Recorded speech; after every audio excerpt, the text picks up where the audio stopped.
Hit subscribe now and never miss out. Don't forget to leave a comment after watching the video. I'd love to hear your thoughts. It all started with a warning that came to me like a whisper in the wind. I had just arrived in Dublin, a city I had never visited before, and the streets were as busy and bustling as I had imagined. The weather was unusually warm for late autumn, and the crowds were thicker than I expected. It was the perfect evening for a stroll, or so I thought. I had just settled into my hotel, enjoying the excitement of new surroundings, when I overheard a strange conversation at the front desk. The receptionist, an elderly man with tired eyes, was speaking with a local woman who had come to inquire about the city's nightlife. "Whatever you do, don't go out after dark alone," the man said in a low, hushed tone, glancing at me before turning his attention back to the woman. "Especially if you see a child walking by themselves in the middle of the night. Don't approach them. Don't talk to them. Just walk away." The woman seemed taken aback, confused even. "Isn't that a little extreme?" she asked, half laughing. But the receptionist didn't smile. He was dead serious. "It's not about being extreme. It's about staying safe. There's a story going around. You'll understand when you see it." I couldn't shake the odd feeling that settled in my chest. The way he said it, the look in his eyes, it wasn't something to brush off as a simple warning or superstition. It felt urgent. As I left the front desk and made my way out into the streets, I tried to push the conversation from my mind. Dublin was a vibrant, lively city. I had nothing to fear. Still, that warning clung to me, like an unsettling echo I couldn't shake. I wandered through the cobblestone streets, admiring the lights reflecting off the River Liffey, but deep down, something about the place didn't sit right with me. It was as if the streets were too quiet for a city of its size. There was a tension in the air, subtle but undeniable. And then I saw something that made my skin crawl. A child, standing alone under a street lamp. At first I thought it was just a parent letting their kid play nearby, but the child was alone, no adults in sight. Their small figure was illuminated by the dim light, standing eerily still. I shook my head, telling myself it was just a coincidence, but my steps faltered as I drew closer. I had been warned, hadn't I? The receptionist's words echoed in my mind. Something about the child felt off. The child's eyes locked onto mine, and they stared at me, unblinking. Their gaze was strange, too intense, like they were waiting for something. A cold shiver ran down my spine. I turned and hurriedly walked in the opposite direction, feeling an odd pull at the back of my mind, a gnawing sensation that I had to get away from the child. The warning, no, the urgency of it, had taken root in my mind. I couldn't ignore it. I didn't want to look back, but I did. And when I did, the child was gone. Vanished. As if they had melted into the shadows. I stood frozen for a moment, my heart racing. Maybe it was just my imagination, or maybe the city was playing tricks on me. But deep inside, I knew it wasn't over. The warning had been real, and I had seen the beginning of something I wasn't supposed to understand just yet. I tried to shake the thought off and continued down the street, but I couldn't shake the feeling that the city was watching, waiting, and I was about to learn just how far its secrets ran. I had barely taken a few steps when I felt it, something cold and unsettling. The air had shifted, and I couldn't explain why, but the hairs on the back of my neck stood up. I told myself I was just being paranoid, that it was nothing more than a combination of the eerie quietness of the city and my own nerves. But then I heard it, a soft sound, almost like a whisper. I turned back. There, by the same street lamp, stood the child once more. Their tiny figure was framed in the dim light, but this time it felt different. The air around them seemed colder, the shadows darker, and the child, still standing motionless, was staring right at me again. I could feel their gaze, like it was piercing through me, right into the depths of my thoughts. My pulse quickened as I felt something in the pit of my stomach tighten. There was something wrong about the way the child stood there, unnaturally still, as if they weren't quite human. Their clothes were ragged, worn down by time. But it wasn't their appearance that made my heart pound. It was their eyes. Those eyes. They glowed faintly in the darkness. At first, I thought they were just reflecting the light, but no, there was something unnatural about them, almost as if they were too bright, too knowing. As if the child wasn't simply standing there, but was, waiting for something or someone, maybe for me. I froze, not knowing what to do. Was this some kind of prank? A kid lost in the city? No, I couldn't shake the sense that this was something more. The child didn't look lost. They looked purposeful. A chill swept through me as I realized the warning I had heard earlier wasn't just a superstition. It was a warning for a reason. I hesitated. My legs felt like lead, but the instinct to leave, to walk away, was almost overpowering. But as I turned to leave, I heard the child's voice, a soft, eerie whisper that barely reached my ears. "Help me." The words echoed in my mind as if they weren't just spoken out loud, but somehow transferred to my very thoughts. I couldn't move. It was like an invisible force had gripped me. And then, before I could even gather myself to respond, the child spoke again. "You shouldn't have looked at me." The words were so cold, so final. And in that moment, it felt as though the world around me had gone still. The lights flickered, and the shadows seemed to lengthen, stretching across the ground like dark fingers. My breath caught in my throat. I should have kept walking. I should have ignored the warning and continued on my way. But now I was frozen, caught in the grip of something I couldn't understand. The child's voice continued to echo in my ears, becoming a constant, haunting presence that I couldn't escape. The last thing I saw before I turned away was the child's smile. It wasn't a smile of innocence.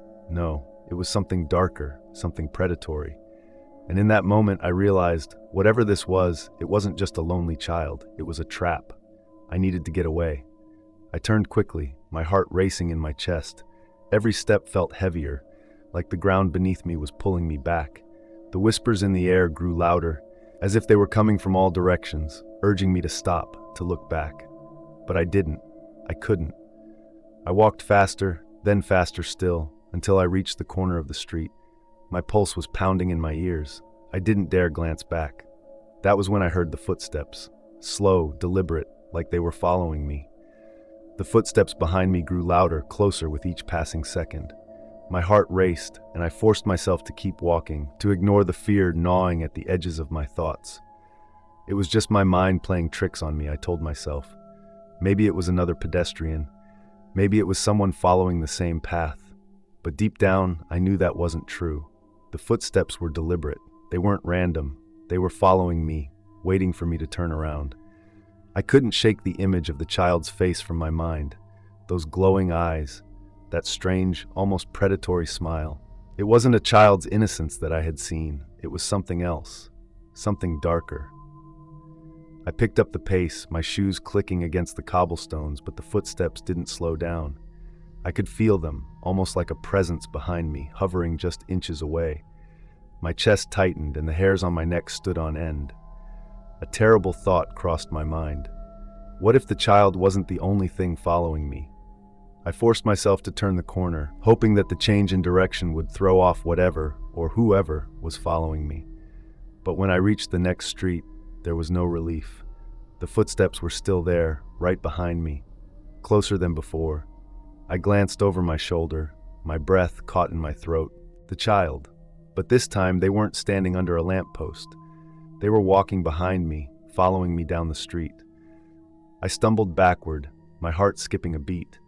The child was no longer standing still, no longer motionless.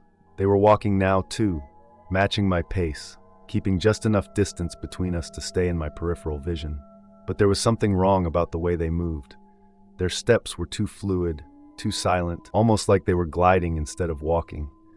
The child's face was calm, almost innocent, but there was an unnatural stillness to it. Their expression didn't change, but it wasn't the face of a frightened child. It was something much colder, much emptier. My stomach churned as I realized that the child was not only walking with me, they were guiding me, leading me somewhere. My instincts screamed at me to run, to get as far away as possible, but my feet wouldn't move. It was as if I was being drawn in by an invisible force, bound by some unseen connection. "Why? Why are you following me?" I whispered, my voice shaky. I had to say something. I had to break the silence. The child didn't respond. Instead, they stopped walking and simply stood there, watching me with those glowing eyes. For a moment, the street seemed to stretch on forever, and the air around me grew colder still. I could hear nothing except the thudding of my heart in my chest. And then, with a voice that was as soft as a breath, the child spoke.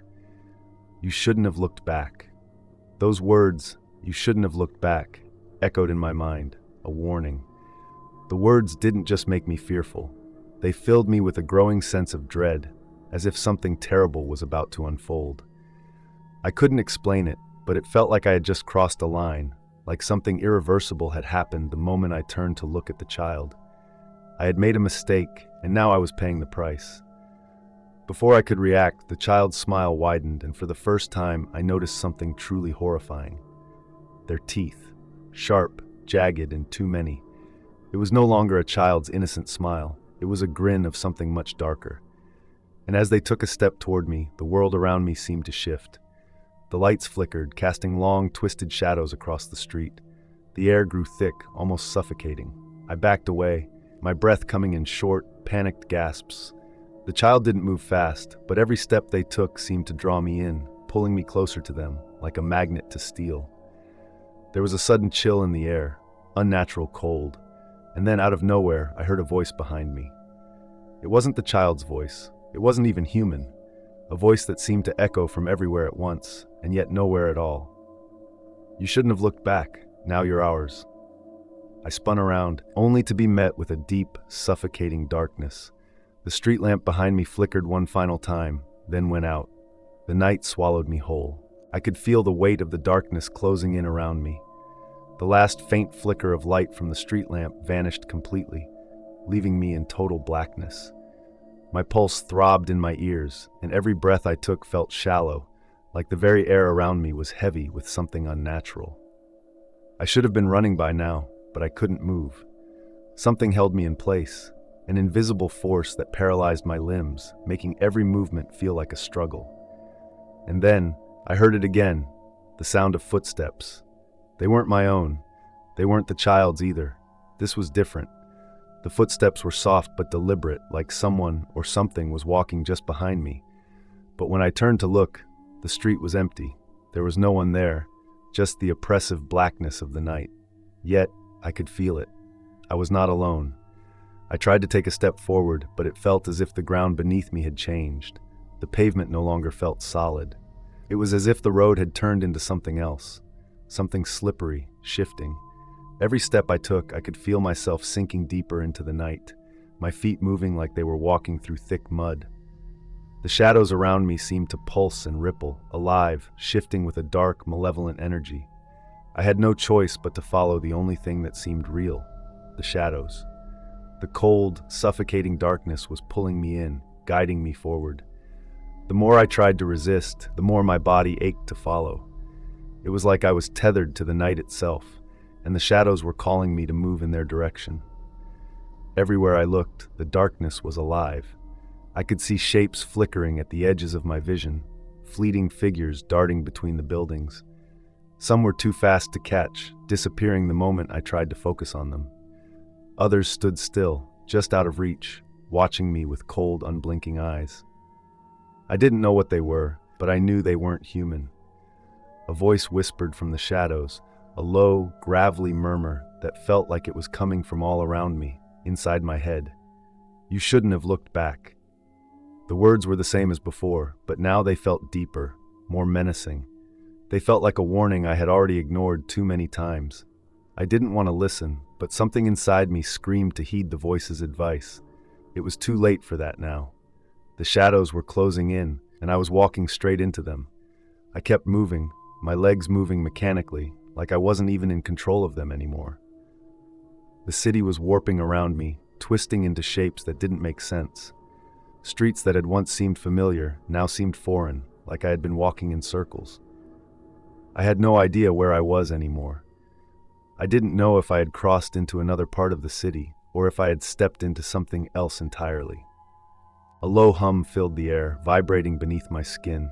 It was coming from everywhere, the ground, the buildings, the sky.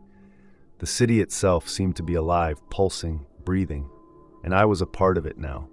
The child was still behind me, their presence lingering in the shadows, as if they were waiting for me to reach a certain point. I could feel them, even if I couldn't see them. Their eyes, those glowing eyes, were always there watching me.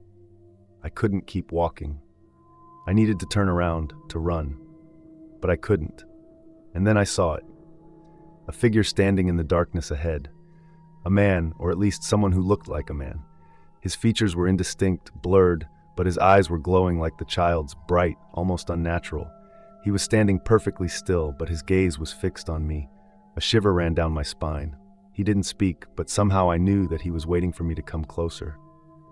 I had to get away, but as my feet carried me forward, I realized something terrible. There was nowhere to go. No place left to run. I was walking toward the figure, toward the darkness, following the very shadows that were keeping me trapped. I had no choice but to keep following. I don't know how long I had been walking through the twisted streets of Dublin, but the sense of time had disappeared completely. It felt like I had stepped into a world that didn't follow the rules of reality, where shadows had a life of their own and whispers echoed from places that shouldn't have voices. The man with glowing eyes, who had stood still in the darkness, had disappeared the moment I reached him, vanishing into the shadows as though he was never there at all. But the whispers never stopped. They grew louder, more distinct, and more personal. They called my name, soft at first, like a faint breath carried by the wind. But as I walked, the whispers grew clearer, wrapping around me like invisible hands, tugging at my thoughts, pulling me into their tangled web. "Come closer," the whispers crooned. "It's not too late. You can join us." The words were alien to me, as though they were being spoken by something far older than time itself. But I couldn't resist. Something deep inside me urged me to follow the sound, to walk toward the voices that seemed to come from the alleyway ahead. I reached the narrow street and stood at the entrance of a dark alley, its entrance barely visible between two old buildings. The air was colder here, the shadows darker, as if the alleyway itself was swallowing all light. I hesitated, but the whispers were growing louder now, urgent, insistent. "You're almost there. It's waiting for you." I felt an inexplicable pull, a compulsion to step forward. My legs moved on their own accord, carrying me into the alley. The deeper I went, the darker it became, until I could barely see my own hands in front of me. The walls of the alley were closing in, the space shrinking around me. The whispers surrounded me, their voices echoing off the cold stone walls, filling my head with a symphony of dreadful sounds. Suddenly, I heard a faint rustling ahead of me.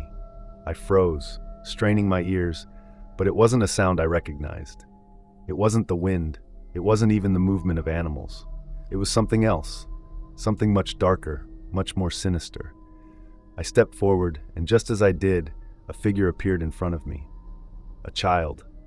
But this time, it wasn't the same child I had seen by the lamppost. This child was different. Their eyes, once glowing, were now dark and hollow.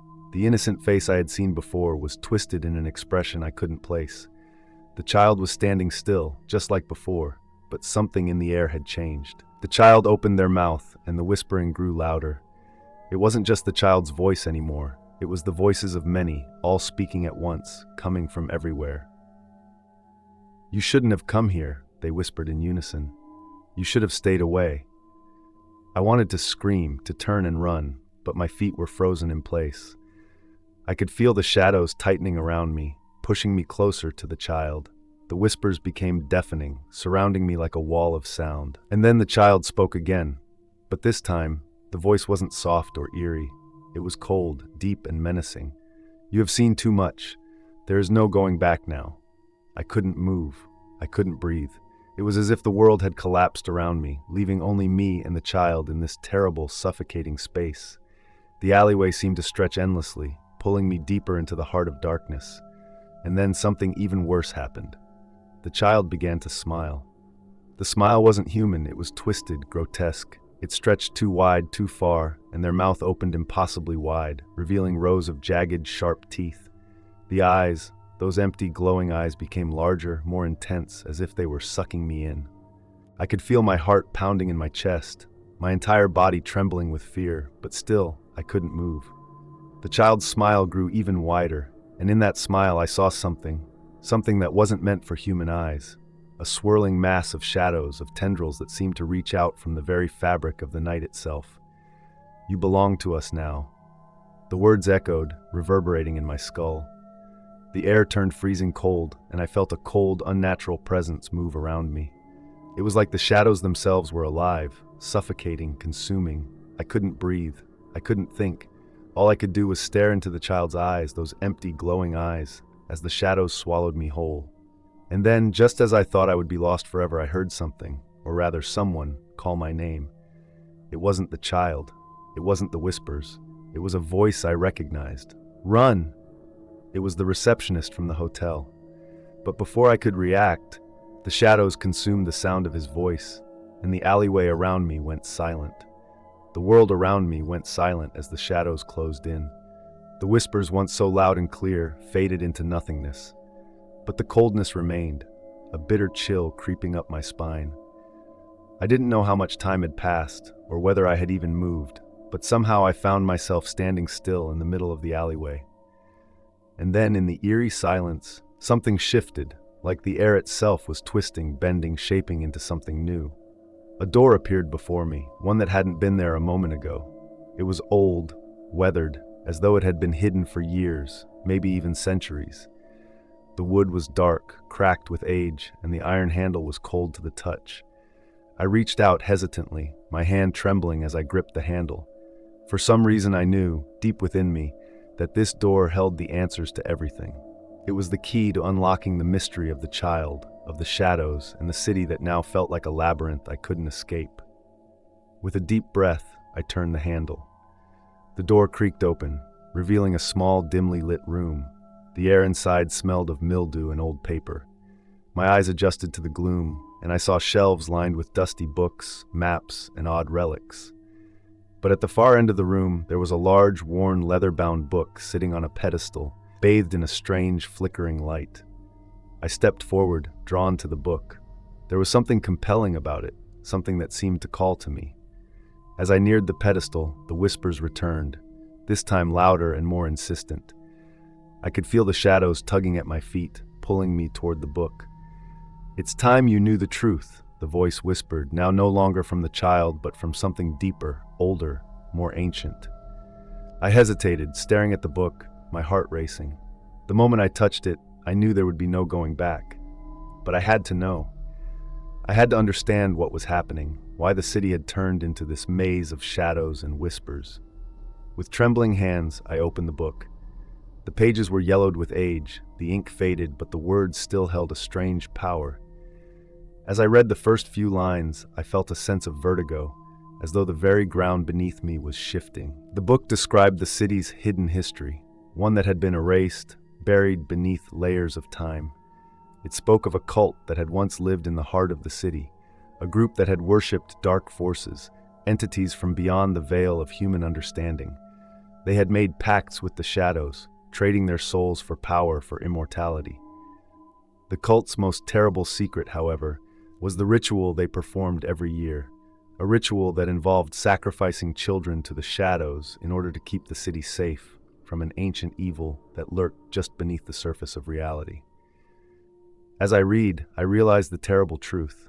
The child I had seen, the one standing by the lamppost, wasn't just a lost soul. It was part of something much bigger. The child was the key to bringing the ritual back. They were the messenger of the darkness, the one who would lead others to join the shadows. And now, I was part of that ritual. I stumbled back from the book, horrified. I had unknowingly walked into a trap set by forces that were older than time itself.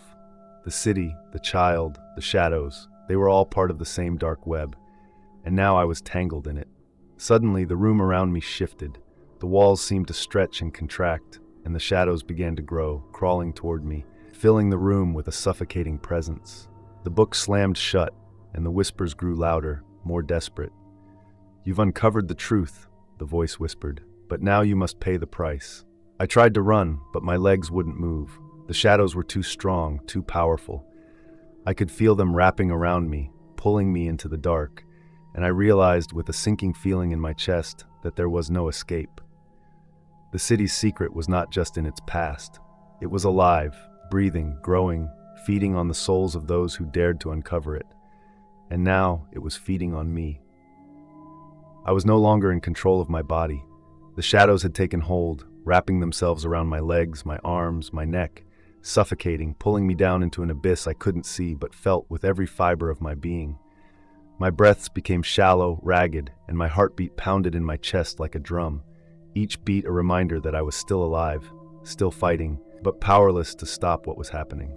And then, suddenly, there was a pull, a force unlike anything I had ever felt before. It wasn't the shadows this time. It was something different, something stronger.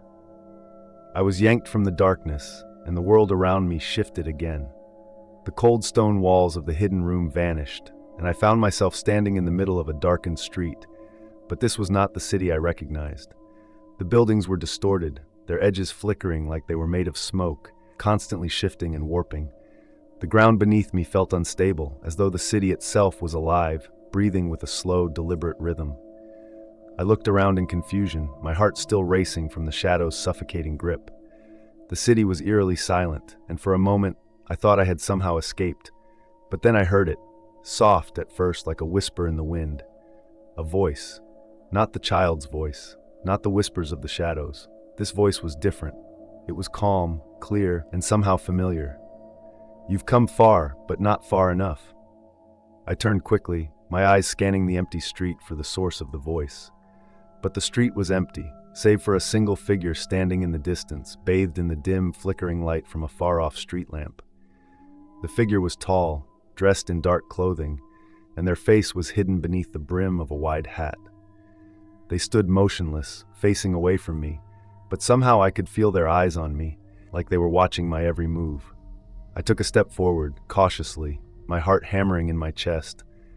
The voice had been hauntingly familiar, but I couldn't place it. And this figure, this person, seemed to know something about what was happening, something I didn't understand. As I approached, the figure turned slowly, revealing a face I could never have expected. It was me, a version of me, but twisted, distorted. My face was pale, with dark circles under my eyes. My expression was cold, distant, completely empty. It was like looking into a mirror, but instead of seeing myself, I saw something wrong. I stumbled backward in shock, my breath catching in my throat. The figure, the version of me, smiled slowly, but it wasn't a comforting smile. It was the smile of someone who had seen too much, who knew too much. "You're too late," the figure said, its voice now low and filled with an unsettling calmness.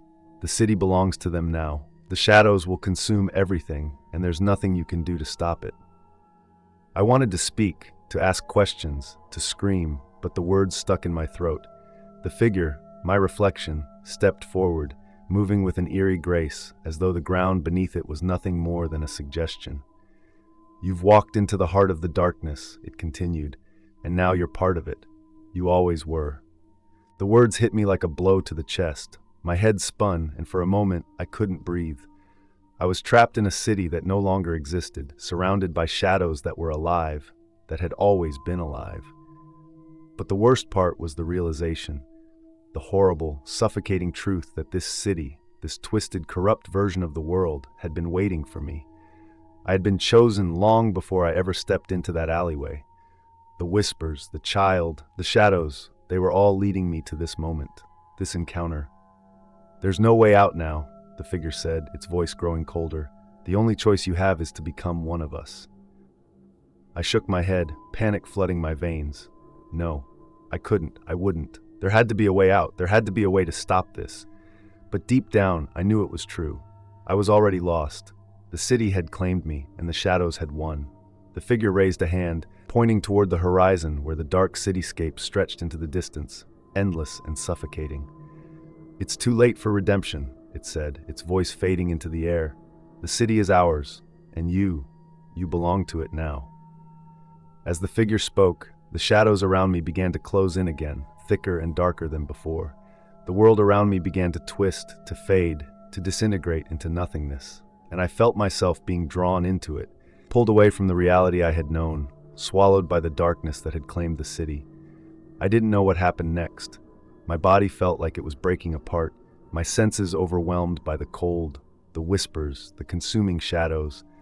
But then, as everything dissolved into the abyss, I heard one final whisper. "Welcome to the darkness," and then nothing. The void was all-encompassing. The darkness felt endless, as if the entire world had disappeared. No sound, no light, just an oppressive weight pressing down on me, suffocating every breath I took. For a moment, I thought I had died, taken by the shadows, lost forever to this cursed city. But just as my thoughts began to spiral into despair, I felt a sharp pull, like a string yanking me back from the edge of oblivion. The next thing I knew, I was standing once more. My legs were weak, my body trembling, but I was no longer in that twisted alley. I was in a place different. A place where time didn't seem to matter, where reality was no longer confined to the rules I once knew. I stood in front of a large, dilapidated house, the door hanging open as if inviting me in. The house loomed above me, dark and foreboding. The very air around it felt heavy, thick with an unnatural presence. The ground beneath my feet was cracked and uneven, as if the house itself had been abandoned for centuries. But I knew this house. It was familiar in a way I couldn't explain. The whispers returned, faint at first, then growing louder. But now they were different. They weren't just the disembodied voices of the shadows. They were calling out to me, urging me to come closer. Come inside. I took a step forward, compelled by a force I couldn't resist. Each step felt heavier, like the ground itself was fighting against me, trying to pull me back into the darkness. But I couldn't stop. I had to know. I had to understand what was happening. As I crossed the threshold of the house, the air changed. It was cold, unnaturally cold. The walls of the hallway stretched out before me, lined with faded portraits of people I didn't recognize. Their eyes seemed to follow me as I moved deeper into the house. The floorboards creaked beneath my weight, the sound echoing in the eerie silence. At the end of the hallway, I saw it, a small figure standing in the doorway. The same child. But this time, something was different. The air around them seemed to shimmer, distorting, as though they weren't truly there. The child was still the same, pale skin, dark hair, glowing eyes. But the energy around them had changed. There was a weight to it now, a dark presence that made my skin crawl. The child turned to face me, their eyes glowing brighter than ever, their expressions still hauntingly innocent. But this time there was something in those eyes. A knowledge, a depth that shouldn't belong to someone so young. And then the whispers grew louder, converging in a single unified voice. You don't understand, do you? The child you see is not the child you think. I stood frozen, my heart pounding in my chest. The figure of the child flickered for a moment, and then, like a curtain being drawn back, the truth was revealed. The child was not just a child. The small, innocent figure began to change. Slowly at first, the body elongating, the limbs stretching unnaturally long, twisting with a grotesque fluidity. Their skin turned a sickly shade of gray, the glow in their eyes now a piercing, unnatural white. The face, oh the face, morphed into something monstrous, something that was no longer human. The child's features melted away, replaced by a warped, inhuman visage, sharp, angular features, and a mouth that stretched far too wide, filled with rows of razor-sharp teeth. The transformation was so sudden, so unnatural, that I couldn't look away. The child was no longer the sweet, lost figure I had seen earlier. They were something much worse. They were something ancient, something powerful, a being from a world beyond our own, beyond the rules of nature. As the creature, no, the entity, took shape before me, its form solidified, towering over me, its presence so overwhelming that I felt my knees weaken. The air turned cold, and the shadows around it seemed to bend and warp, as though they were drawn to it, feeding off its power. You were never meant to see this, the creature spoke, its voice deep and unsettling, echoing in my mind. But now you know. Now you understand the truth. I wanted to run. I wanted to scream, but my body refused to move. The weight of the creature's gaze held me in place, paralyzed with fear. This city, this world, everything you know, is nothing but a lie, it continued, its voice growing stronger, more powerful. We were here long before you, and we will be here long after you're gone. The creature took a step toward me, its every movement slow, deliberate, as though savoring the fear it instilled in me. The shadows wrapped tighter around its form, pulling in from all directions, as though they were an extension of its being. You were chosen, it whispered. You were meant to see, and now you will join us. Suddenly, the house around us began to warp, the walls distorting and bending as if they were made of smoke, The shadows closed in, enveloping the creature and me in a cocoon of darkness. I could feel my body being pulled toward it, the coldness of its form leaching into my skin, into my very soul. But just as I thought I would be lost forever, there was a flicker of light, faint, but there. A figure appeared in the distance, a person, the receptionist from the hotel. I wanted to call out, to scream for help, but my voice was lost in the darkness. The receptionist reached out, their hands stretching toward me, as though they were trying to pull me away from the creature. But it was too late. The child's true form, its power, was already too much. The darkness clung to me like a shroud, heavy and suffocating. The air was thick with the oppressive presence of the creature, the child's true form, which now loomed over me. Its monstrous visage twisted, a grotesque parody of innocence, as the shadows around us seemed to pulse with life, feeding off the entity's power. I could feel my legs trembling beneath me, my heart racing in panic. The walls of the house continued to distort, bending at impossible angles, as if the entire building was folding into itself. I had to get out. I had to escape. The figure of the receptionist was still there, standing at the edge of the flickering shadows, their hand reaching toward me. But it was no use. I could barely move, my body paralyzed by fear, as the darkness closed in tighter, suffocating the last remnants of hope. "You cannot run from what is already inside you," the creature's voice rumbled, cold and mocking. "You were always meant to be here. You belong to us." A wave of despair crashed over me. The creature's words seeped into my mind, its chilling truth sinking into my soul. I had been chosen, yes, but not for anything noble. I wasn't here to stop the shadows. I was just another pawn in their game, a new vessel for their twisted power. The realization nearly crushed me, but then something shifted. A flicker of resistance, a faint spark of rebellion ignited deep within me. It was like a single thread of defiance, buried beneath the overwhelming fear. I couldn't let this be the end. I couldn't let the city claim me like it had claimed so many others. I willed myself to move. My feet felt like they were stuck in mud, but I forced myself to take one step forward, then another. It wasn't much, but it was enough. Enough to make the creature pause, enough to make the shadows hesitate, just for a second.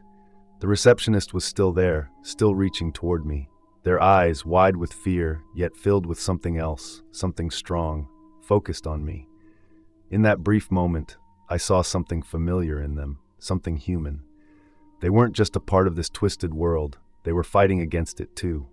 They were trying to help. I pushed myself forward, ignoring the crushing weight of the darkness pressing against me. The shadows tried to drag me back, tried to swallow me whole, but I fought against them, using every ounce of strength I had left. "No," I cried out, my voice barely a whisper, but the determination in it was enough to make the creature's form flicker. It hissed, a sound like the rustling of dry leaves, as if irritated by my defiance. "You think you can escape?" it snarled, its voice dripping with contempt. "There is nowhere you can run where we cannot follow." But I didn't listen. I couldn't afford to.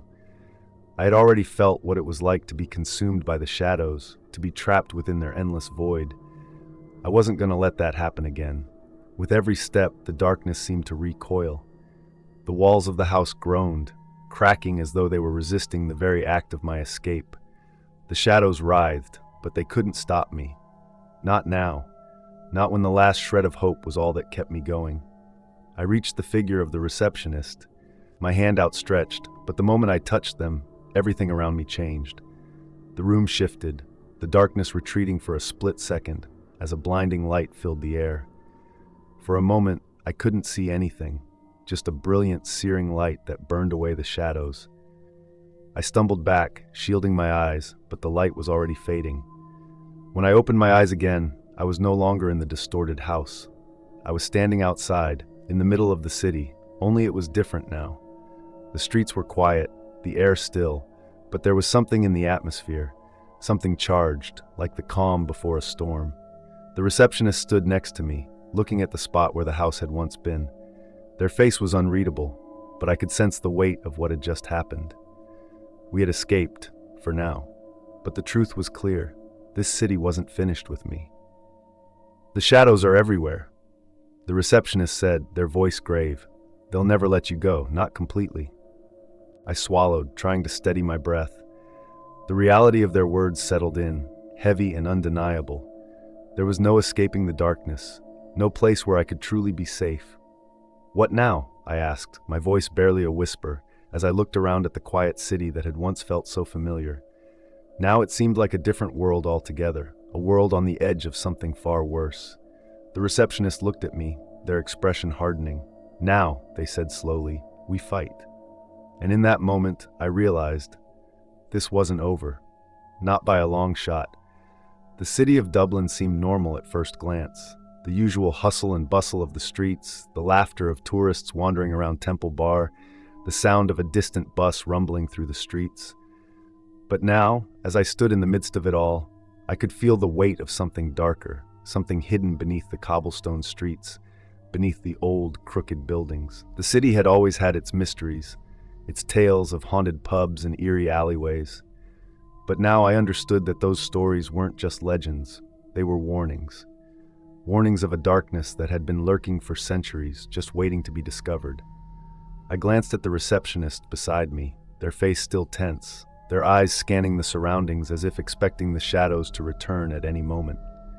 "What is it about Dublin?" I asked, my voice trembling. "Why is it so different?"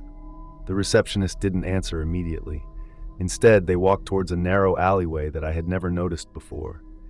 The buildings on either side of the alley were tall, their windows dark, but the alley itself felt off. There was a chill in the air, a sense that something was not quite right. "This is where it began," the receptionist said quietly, as if not wanting to disturb the silence. "The heart of it all, Dublin's darkest secret." I followed them down the alley, the sound of our footsteps echoing strangely against the walls. We turned a corner, and there it was, an old, crumbling building. The door was half open, revealing nothing but darkness inside. The building looked abandoned, but something about it called to me. I felt a pull, as if something inside was beckoning me closer. "What's in there?" I asked, my throat dry.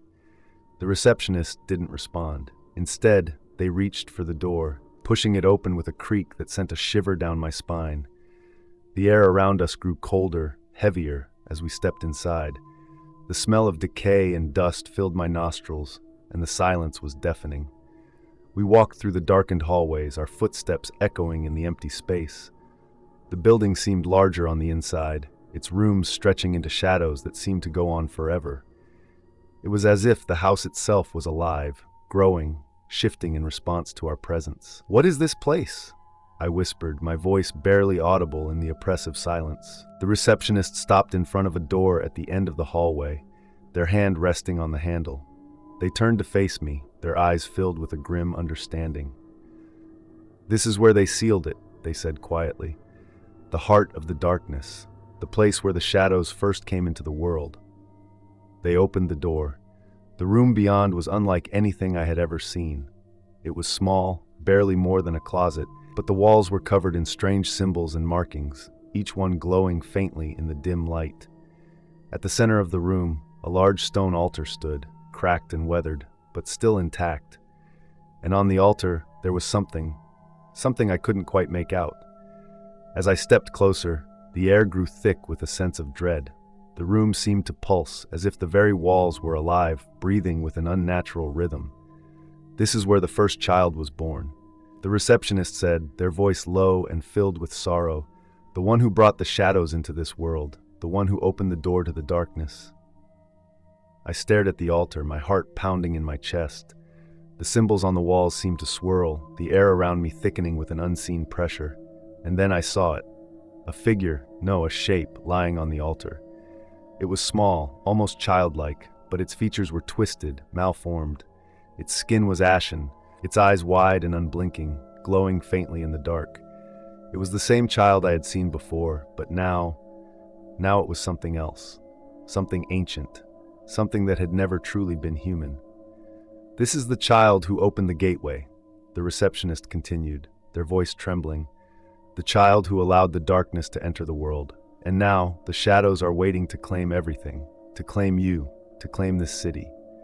The air in the room grew colder, and the walls began to close in, the symbols on them shifting faster, glowing brighter.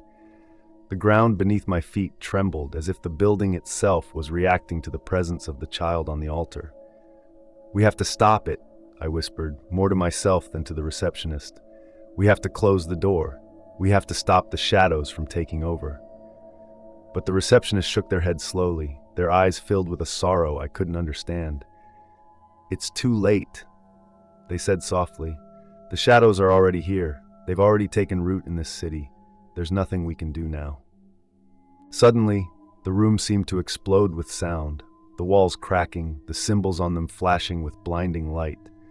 I stumbled back, my heart racing, as the child on the altar opened its eyes, staring directly at me. And then, in the blink of an eye, the shadows erupted from the walls, pouring into the room like a living, breathing entity, consuming everything in its path. The darkness was alive, and it was coming for me. I turned and ran, my legs carrying me down the hallway, through the building, back into the city streets. The shadows were everywhere, creeping along the buildings, sliding through cracks in the pavement. They were following me, chasing me, consuming everything in their path. And all I could do was run. Run from the truth. Run from the darkness that had already taken hold of Dublin. Because I knew, deep down, there was no escaping it. The shadows were a part of the city now. They always had been. And I had just uncovered Dublin's darkest secret. I ran through the streets of Dublin, my heart pounding in my chest, my breath ragged. The city had changed. The shadows that had once only whispered in dark corners now loomed over every street, every alley. They were everywhere. The buildings seemed to bend and sway under their weight, as if the darkness had seeped into the very foundation of the city. The sky above had turned an unnatural shade of black, and the distant sound of whispering voices filled the air. I didn't know where I was going, but I couldn't stop. Not now. The receptionist's warning echoed in my mind. "It's too late. The shadows are already here." But I couldn't accept that. I couldn't just run and hide. There had to be something I could do. There had to be a way to fight back. I turned down a narrow side street, desperate to find any sign of life. But there was nothing. The city was silent, save for the faint rustling of the shadows, like a million whispers closing in on me. Suddenly, I felt a sharp tug on my arm. I spun around, startled, only to find the receptionist standing there, their face pale and grave. "It's not over," they said urgently. "There's one last chance, one last place we can go to stop the darkness." Without waiting for me to respond, they grabbed my hand and pulled me into a nearby church. The doors creaked as they swung open, revealing a cold, dark interior. The air inside was thick with an almost tangible heaviness, as though the walls themselves were pressing in on us. "This is where it all began," the receptionist whispered, their voice filled with a mixture of dread and resolve. "This is the place where the first doorway to the shadows was opened, and this is where we can close it. But we have to act fast." We moved swiftly through the church, passing by rows of empty pews. The stained glass windows, once beautiful and vibrant, were now cracked, their colors distorted by the creeping darkness outside. The atmosphere in the church felt oppressive, as though the very air had grown thick with the weight of countless secrets. At the altar, a dark stone pedestal stood, ancient and worn. The symbols etched into it glowed faintly, mirroring the same markings we had seen earlier in the abandoned building. The receptionist approached the pedestal, their hands trembling as they reached for a small, dusty book resting atop it. "This book," the receptionist explained, "contains the ritual to close the doorway, but it requires a sacrifice." My heart skipped a beat. What kind of sacrifice? "A soul," they said, their voice strained.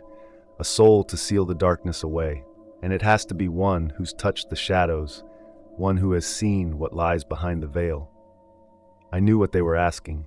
They were asking for me. I took a deep breath, the weight of the decision pressing down on me. I had already come this far. I had uncovered the truth about Dublin's darkness, about the child and the shadows that had plagued the city for centuries. Now it seemed there was no other choice but to end it, once and for all. "I'll do it," I said quietly, my voice steady despite the fear gnawing at me. "I'll make the sacrifice."